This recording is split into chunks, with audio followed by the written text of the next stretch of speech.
r/ask Reddit. Divorce lawyers of Reddit. What's the most outrageous reason someone filed for divorce?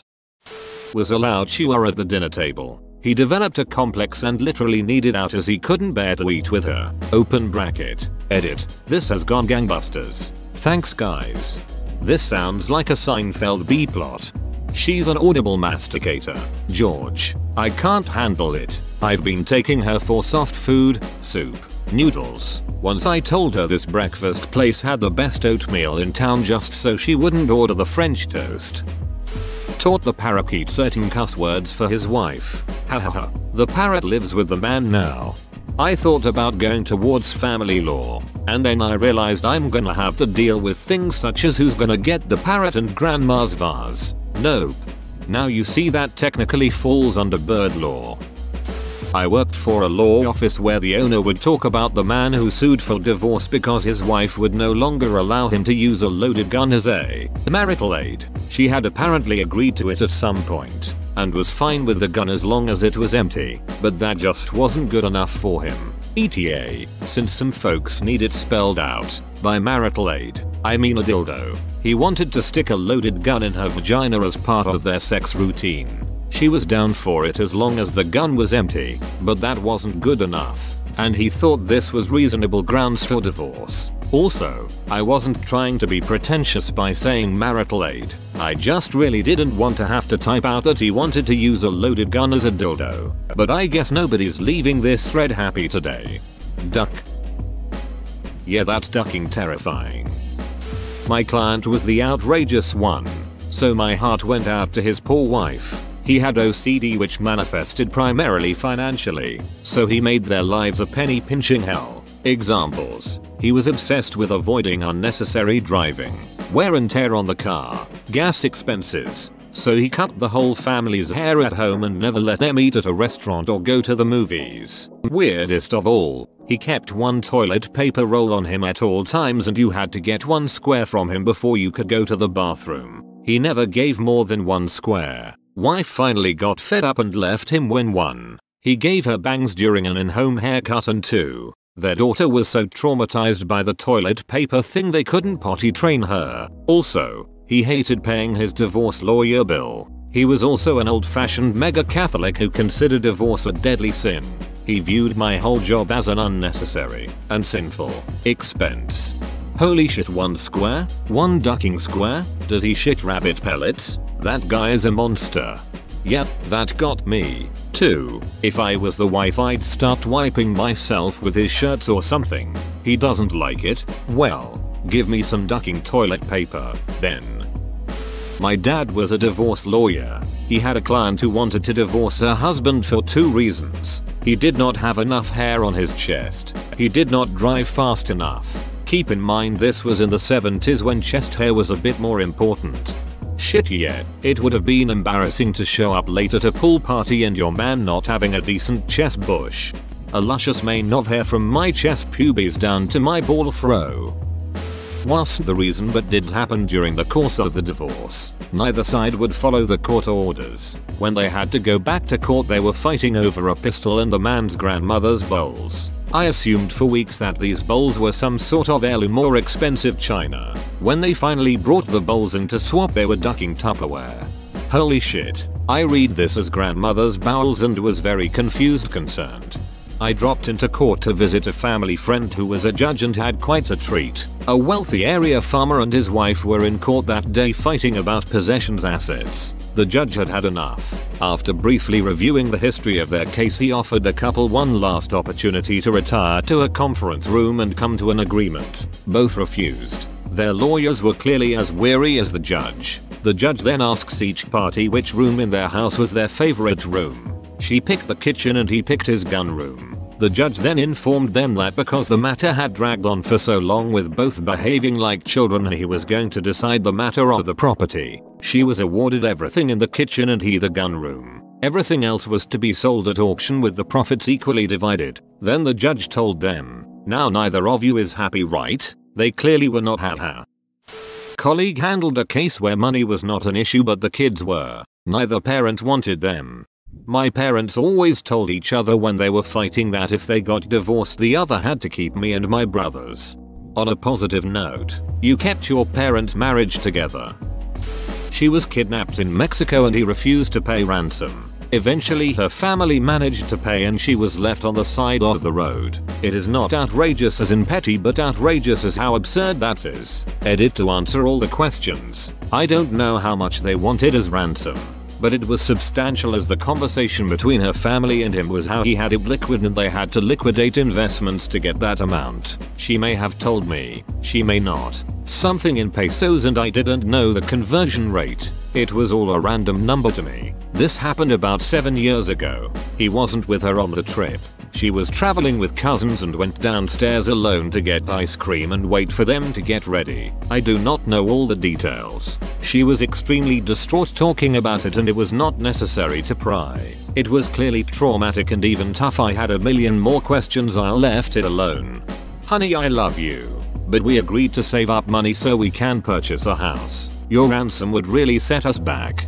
I don't really think I can add a ransom line item to this month's budget. Everything is already super tight. Edit. I'm curious if you have a line item for Reddit Gold, because if not it seems like reckless spending. Edit 2. Reckless. How embarrassing. Edit 3. Thank God my top comment isn't about being a cam girl anymore.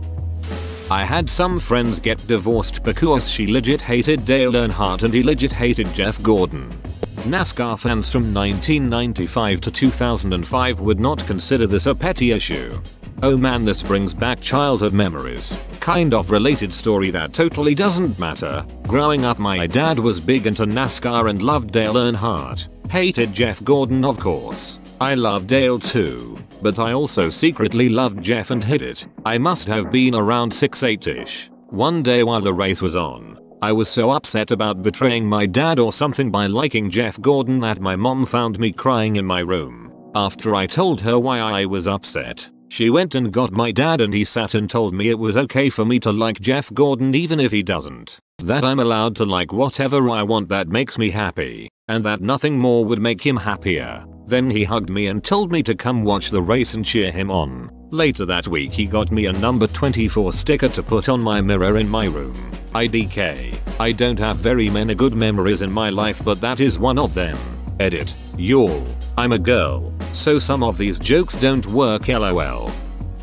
Paralegal here. Still remember an early case I worked on. Man divorced his wife for her bingo addiction. 10 to 12 times per week she went to bingo. She was 82, he was 86. But the all-time greatest, 220 somethings. They were irreconcilable because he kept smoking her weed stash when she wasn't home.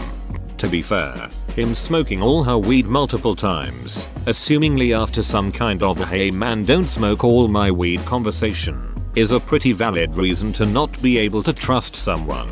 Yep, my mother-in-law and her husband were living in my house for a few months until they got their housing situation sorted out. After the couple of weeks or so I thought my weed stash was a little light. After about a month I realized there was no way I was going through it that fast. Then one day I left work early and found them in the garage taking rips from my bong. They aren't allowed to be alone in my house anymore. Like shit, I would have given you some weed if you had asked. The dog he bought me pissed on the carpet. Edit. Thanks for the gold, kind stranger. To be fair, it really tied the room together. That's just like your opinion, man. I was a legal assistant when this case came in, but this lady divorced her husband of 2 months because he got her an iPad case for her birthday instead of the expensive jewelry she wanted. I dated a girl that didn't speak to me for a day or two because I got her an iPad instead of jewelry. Her reasoning was, because I could just use yours. I am glad that relationship is over. Seems like an expensive way to find out your girlfriend is a selfish jerk. Edit. Okay guys, I get it. iPads aren't that expensive in comparison to other things. It's all relative, people. iPads are expensive for some people and not for others. Edit 2. Now y'all are complaining about the people complaining about it not being expensive. Make up your minds, people. He had an argument with the new in-laws during the wedding and moved out at around 5 AM during the first night. Marriage speedrun. Your princess is in another castle.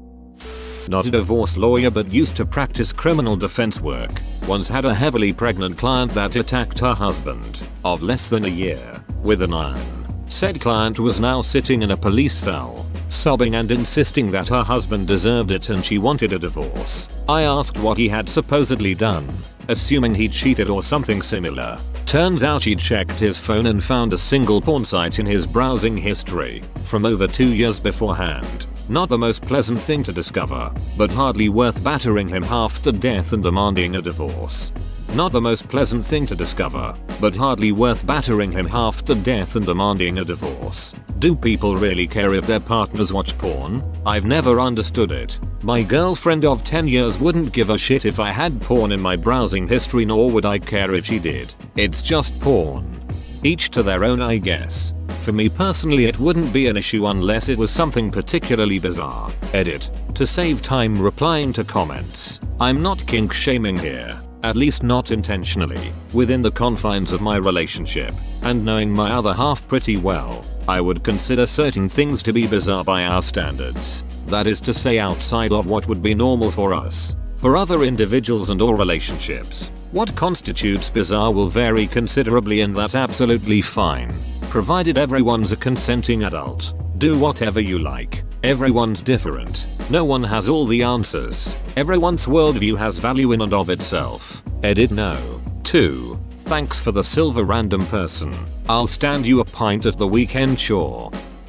He was frustrated by her hoarding. She was frustrated by his utter uselessness. He filed for divorce, and she was my client. Her prized possession was a room or two full of scrapbooking materials. His prized possession was a yard full of junk cars that he never worked on. They had no children and no real assets. They hated each other more than any two people I'd ever met, and the only terms they would agree to were these. He gets the scrapbooking stuff, and she gets the cars. My client also took the house, as he had no income and didn't want it anyway. It was the shortest divorce decree I ever drafted. I intentionally squeezed it onto one page, and the judge and I had a good laugh over it. Once the decree was signed and filed, she hauled all the scrapbooking stuff to the yard, and he removed it to the dump. She then called a junk shop I referred her to and had all of his cars removed from the yard. Edit. These two also fought over a toilet brush, as he didn't want to have to buy one when he moved out. I politely instructed my client to give him the goddamn toilet brush. Edit 2. Thanks for the silver. Kind stranger. That's the first award I've ever gotten. Yay. Edit 3. Ermaged. Gold. Thanks. This is so petty and so stupid. Holy jeez. Agreed. But it was effective. From what I can tell, they're both much happier now. And to some degree, I think it helped them understand that they didn't need the crap they'd been hoarding. He got drunk at the wedding. She did not like it, and decided to divorce him right after the honeymoon, which she went without him. Moreover, this was all an elaborate scheme of divorce robbery, because the guy was loaded, and so was his entire family. They were loaded because they were a family of excellent lawyers, and he was a third-generation lawyer, with all the smarts and experience of his predecessors combined. Let's just say it did not go well for her. That's gotta be the dumbest decision ever, right? That's literally like a 7-year-old punching a marine in their prime. Dough. Right smack in the prime.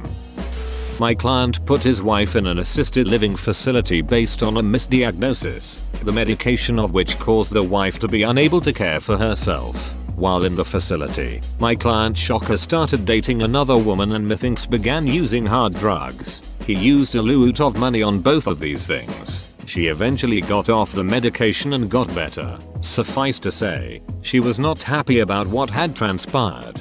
The medication of which caused the wife to be unable to care for herself. Oh my god. That is ducking horrible. Edit. And so my most upvoted comment is the one that where everyone bring up their worst anecdotes. Thank you for answering, and I am sorry for your situations. Losing control of your mind is horrible in itself. It being caused by a medical error is even worse. Happens more than you think. My brother was misdiagnosed with bipolar disorder. He was prescribed Seroquel. You don't duck around with Seroquel. When he took it without having BD, then he basically started having symptoms of BD. Messed him up for a long time. Edit 1. Acronyms. Edit 2. Wording. I did not mean to make a blanket statement about Seroquel. Different people respond to drugs differently. This is just what my brother experienced. Edit 3. Apparently the acronyms I used for edit 1 was still wrong. Thank you, internet strangers, for correcting me. I didn't like her anymore 2 days after being married. In sickness and in heath. Till disinterest do you part.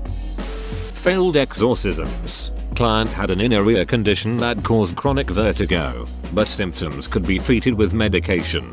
Husband was an evangelical who was convinced his wife 1 had become possessed and that her vertigo and general crankiness with his methods were evidence of demonic possession. 2. The medication she was taking was enabling the devil to hide inside her. And 3. The only proper recourse was exorcism. He would hide her meds until she got dizzy and then try various methods of exorcism. This included sweating it out, put under blankets while incapacitated and locked in a room full of space heater, freezing it out, pretty much the reverse with AC, fans, and bags of ice, surprising it out. He would jump out and scare her like it was the hiccups, but instead of yelling boo, he would recite the Lord's Prayer or Psalms. The final straw was that he tried to surprise it out of her by pushing her down the stairs when they were heading out for dinner. Note, this guy was some type of executive and they still went out to dinner after the stairs incident. She asked for the divorce at an Applebee's that night. I have often tried to picture that conversation, as she was adamant that he was a total sweetheart and never acted out of malice or anger. That one's just sad. My uncle has schizophrenia, and my grandaunts tried to convince my grandmother, his mom, to have an exorcist come instead of letting him stay on his medications. It's probably one of the reasons my grandmother stopped talking to them much. It pains me to think he could have gone through all of that if he'd been one of my grandaunt's son instead of my grandmother's. I used to work in a general practice firm and the guy that worked across the hallway from me was a family law attorney. He was a good attorney but every day I would hear him yelling on the phone at his clients. One day I asked him why he did when it was obviously stressful in a non-legal work type of way. He pointed out that there's one chapter of statutes dedicated to it, and you need to know a little civil procedure and that's about it. It's an amazing segment of business. Not only is not that difficult from an intellectual rigor perspective, but holy shit, those family law attorneys make serious bank for willing to put up with the headaches. I would routinely hear him yelling at clients like, "Don't go over there. I'm instructing you to not go there. If you go there, I will fire you as a client and when you go to jail I won't take your call, comma." For the record, this was in a fairly affluent suburb. Most of the disputes that would drive him into my office for a break would revolve around parents wanting to know their recourse for ex-hubby dropping the kids off 4 minutes later than agreed and how the client planned to get even.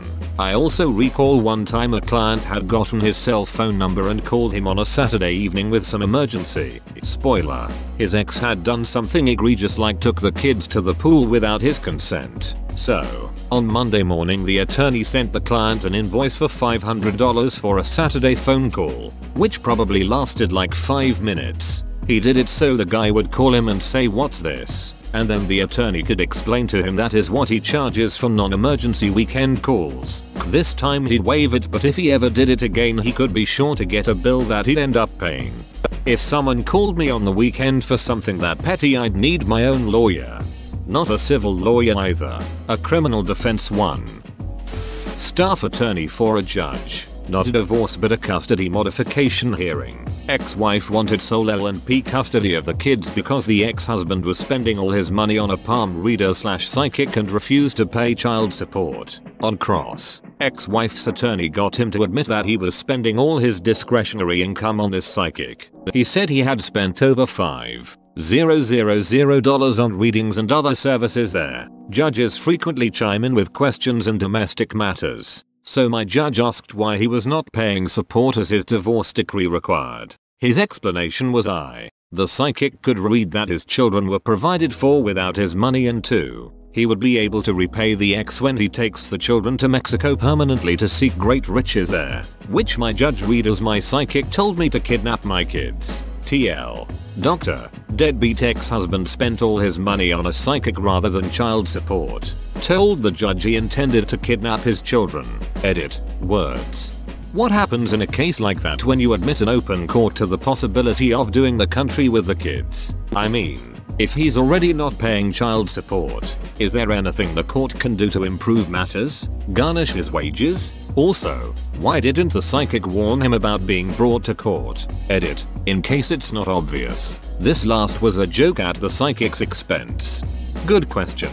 Can't speak for the psychic other than she obviously has a bankroll from this guy, so she's not going to jeopardize that with, you know, facts. A garnishment is an option, but that also assumes his income stream is from a legitimate business, which was an issue at the hearing as well. You can also ask the court to hold him in contempt and throw him in jail if he doesn't pay his arrearage. But jailing someone for not paying you is the fastest way to not get paid. Once you see evidence like that, the court is most likely going to grant the modification and take away your custody rights. But, as many people have pointed out elsewhere, it's really hard to terminate a legal father's visitation rights, much less his legal parenting rights. Plus, it sounds like he was planning to commit parental kidnapping. But if you charge him and send him to jail, then poof, there goes any chance for child support. Long story short, domestic work is a nightmare land of catch-22s. My grandfather's brother was a judge who presided over state-issue marriages from time to time. One couple he married returned 6 months later to confirm the wedding and end their trial marriage. When he thusly informed them that there was no such thing and that they had been married for 6 months, they subsequently broke up. That sounds nutty, but if you believed your so when they told you trial marriages were a real thing, that betrayal could very easily end a marriage. Not me, but a friend. My mum has divorced her husband because his mother still coddled him at age 40, with his consent. They lived with his mother, common in Asia. By coddle I mean that she would walk straight into their room after his shower and powder his back for him. They couldn't lock their bedroom door because his mother would come in as and when she wanted. If they locked the door, she would knock repeatedly asking what they were doing. LOL, what would they be possibly doing? Playing poker? That's ducked up. I bet mother expected grandkids ASAP as well. Beach is coke blocking at every opportunity. My sister's mill made some comment when they announced her pregnancy about how they could have conceived through artificial insemination. Like Beach, they had been married for 6 years at that point. What do you think they've been doing? And this is the same woman who referred to their dogs as grandpups because she wanted grandkids so badly. I knew a guy from a high school job who divorced his wife of 2 months because she would sleep with a nightlight but he could only sleep in total darkness, as they apparently never lived together until after getting married. He hated her nightlight so much that he would often sleep on the couch instead, but sometimes he would claim the bed for himself and lock her out of the bedroom for the night. This was an eccentric late 40s man working at a Burger King who acted like all the other high school co-workers were his best chums, and often told us these weird stories. I'm glad I don't work with him anymore. God forbid he invest in a sleep mask. Friend of mine divorced his then wife because she would only speak French when her family would come over. She was Spanish, as was her family. To add, her family spoke English, French and Spanish. He could only speak Spanish and English. She got bored of being married to him. Her family basically talked shit about him whilst he was there. Was only when he recorded a conversation whilst they were there and got it translated he found out what was going on. Edit. Oopsie. I need to know if she was actually speaking French or if he married a Spanish speaker and misidentified the language. LMAO. He spoke English and Spanish. Could not get the hang of French. Her family of Spanish, but they would only speak French when they are around him. Her family do not like him and she is a strange one. I worked as a paralegal for a divorce lawyer. Case analysis was one of my main responsibilities. I shit you not. A recently married couple of 2 years broke it off because the husband would not stop feeding the dog. The dog got outrageously fat. Apparently she saw connection between the dog and future children. Whoa, you made it to the end? You're a ducking beast. I'll cut you a deal. Smash like and subscribe for more curated content, bruh. It's free and that's a great price.